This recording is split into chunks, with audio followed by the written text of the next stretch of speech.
In 1932, Washington was under siege. The capital was surrounded by over 10,000 unemployed veterans of World War I from all over the country. Their only assets were the bonus certificates they'd been given after the war, which promised a cash bonus sometime in the future. They needed it now. At the end of May 1932, nearly 10,000 bonus marchers occupied the nation's capital, and tens of thousands more were on their way. Washington to get my bonus, and I'm going to wait for it till I get it if I have to wait till 1945. What that brought you to Washington? Want to beat the Undertaker, spend the money before the Undertaker gets it.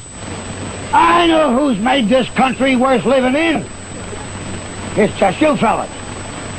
Look, makes me so damn mad a whole lot of people speak of you as tramps. By God, they didn't speak of you as tramps in 1917 and 18. No. Take it from me, this is the greatest demonstration of Americanism we've ever had. Pure Americanism. President Hoover was left to deal with the veterans when the Senate rejected their demands. The marchers had stayed, camped out in central Washington.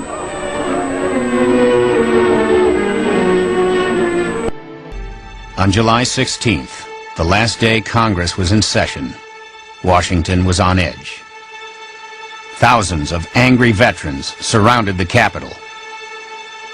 Near midnight, the 72nd Congress adjourned. Congressmen left through back doors and underground tunnels to avoid confrontations. The situation had come to a head. The President ordered the evacuation of the veterans from downtown Washington. Now you bring in the troops. When MacArthur moved his troops to the affected area, he knew exactly what he was going to do. And he adorned himself in his dress uniform along with his major aide, Dwight D. Eisenhower. The force stepped off at 4:30 p.m. More than 200 cavalrymen spread out across Constitution and Pennsylvania avenues. Behind them came 400 infantrymen, followed up by tanks and armored vehicles. The cavalrymen, one of whom is Major Patton, have got their sabers out. The soldiers donned gas masks and without warning began hurling gas grenades at the veterans. The troops advanced, some jabbing with bayonets. It's war, the greatest concentration of fighting troops in Washington since 1865. I knew something was going to happen, that they might be attacked. And I had a press card, so I passed the police lines, and then I saw the soldiers advancing into the camp. And when confronted with this, the men all stood there and said, "Stand firm as long as you can." And they started throwing tear gas. Tear gas was just burning my face. I was trailing behind my dad, and he kept hollering, "Come on, boy, come on, boy." Marchers were choking from the gas, just like the battlefields in France. And so they're being forced out of their shacks by smoke bombs and tear gas, hurled by the troops who have been called out by the President of the United States. I'd never seen anything like it. They systematically went down the line, burned up all the tents and all the possessions of the people there. I was thinking of Herbert Hoover when this happened, because his election was in 3 months. I thought this would be the finish of Hoover. The orders of the President must be obeyed, and the roaring flames sound the death knell to the fantastic bonus army. In the shadow of the beautiful dome of the Capitol of the United States of America. The veterans did not believe the country for which they had fought would ignore the plight into which the Depression had placed them. Many did not believe that United States troops would take the field against them. By early evening, most of the marchers had been driven across a drawbridge that led to their main camp.